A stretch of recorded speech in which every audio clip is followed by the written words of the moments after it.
What's up, everybody? This is the Unstuck Podcast, and I'm your host, Drew Koss. Did you ever set a goal, maybe a weight loss goal, and you had everything ready, and it just didn't happen?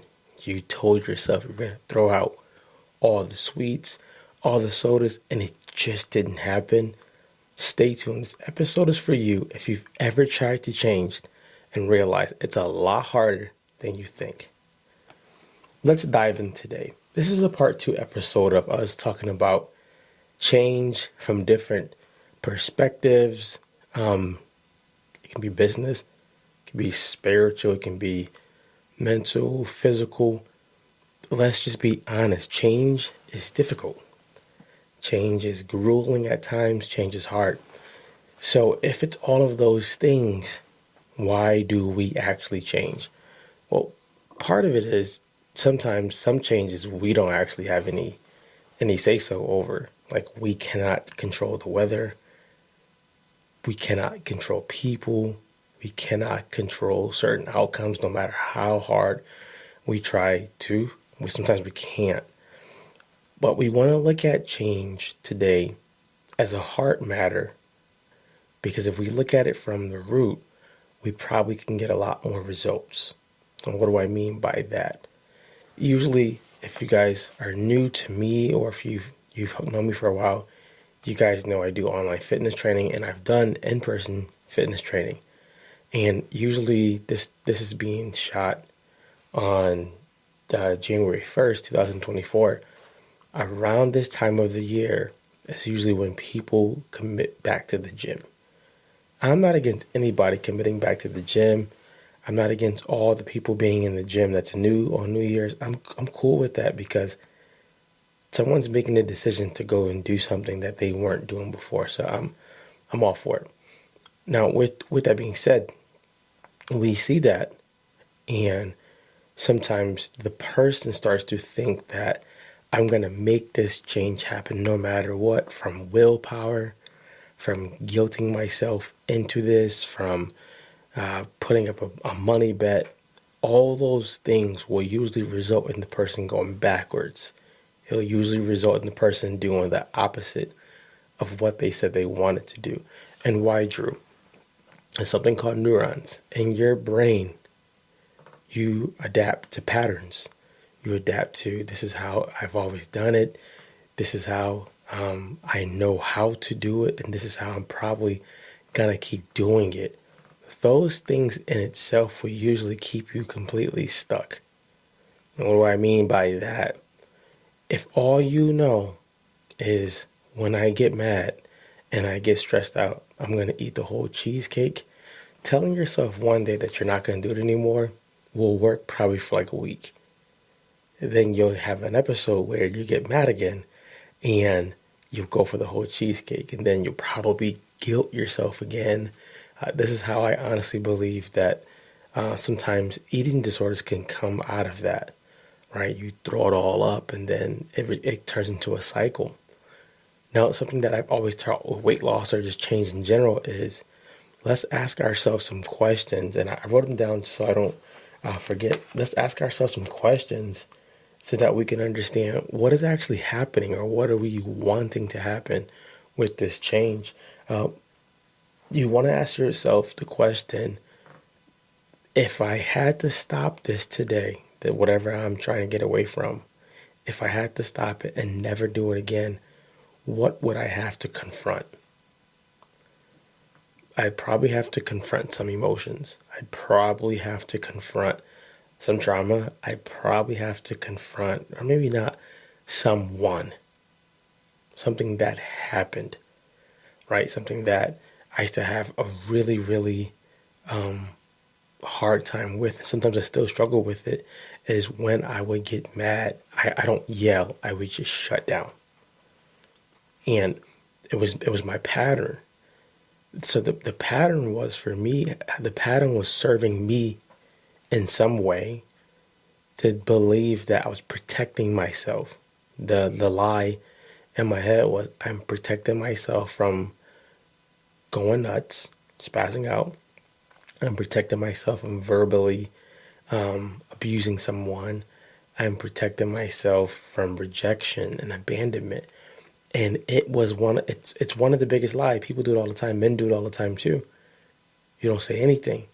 And next thing you know, you're internalizing what you should have said.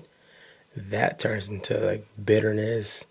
It could turn into betrayal. It could turn into just rage.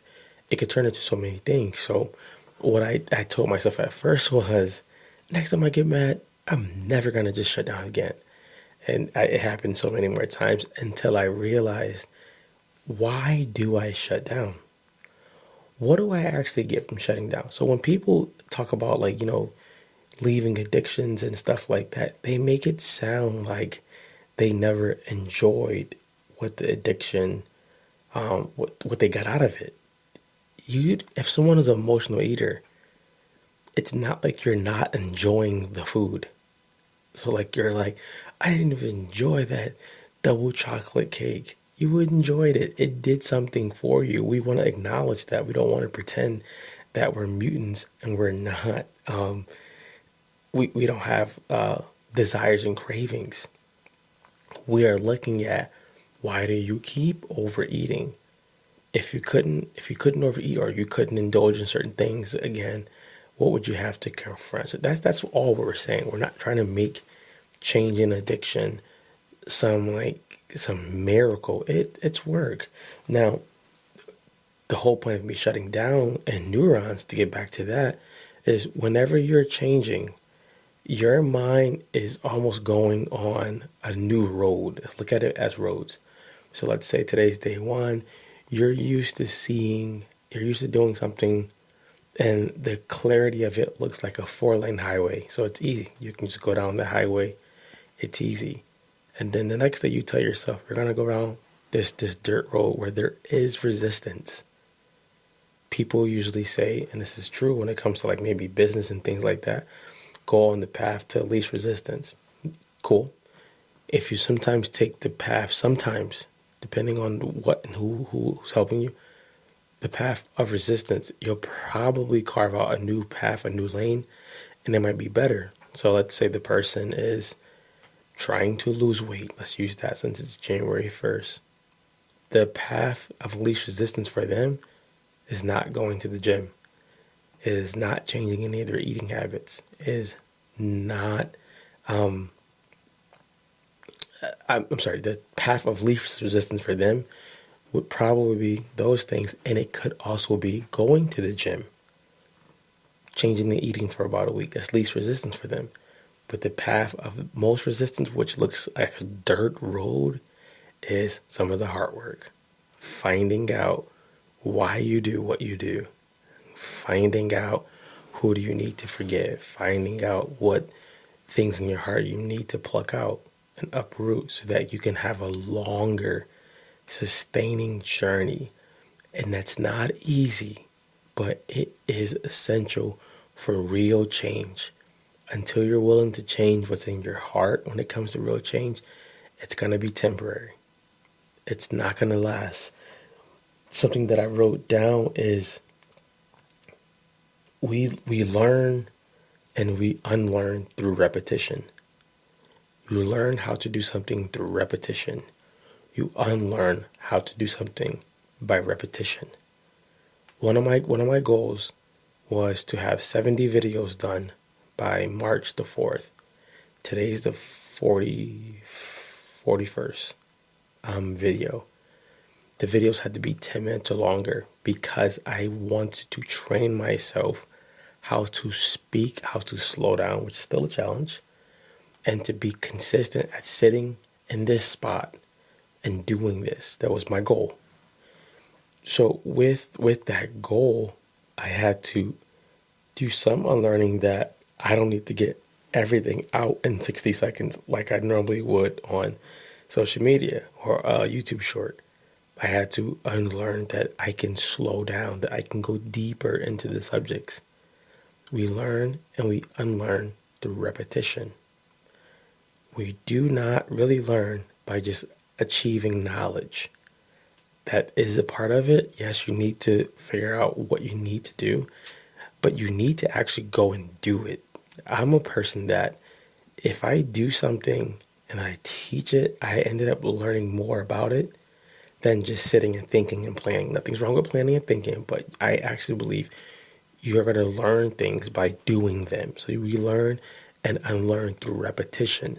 So if I kept going down that dirt road long enough and day after day, soon I'm going to carve out a path.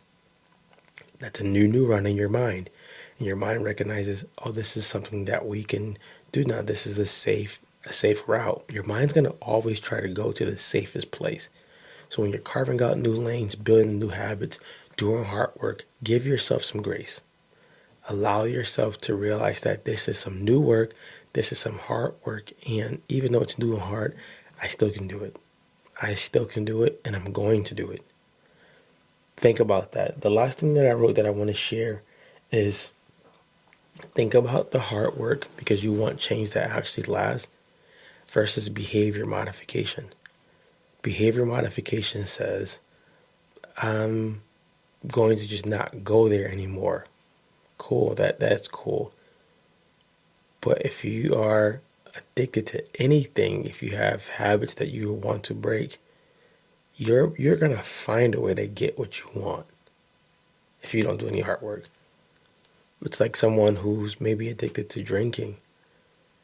They're gonna find a way to get a drink again if they don't do some hard work. And sometimes you'll see people who don't do hard work, they are not addicted to alcohol anymore, but they're addicted to energy drinks. Or they're addicted to just drinks in general. We want to do the hard work, which is not easy, but it's essential. It's necessary.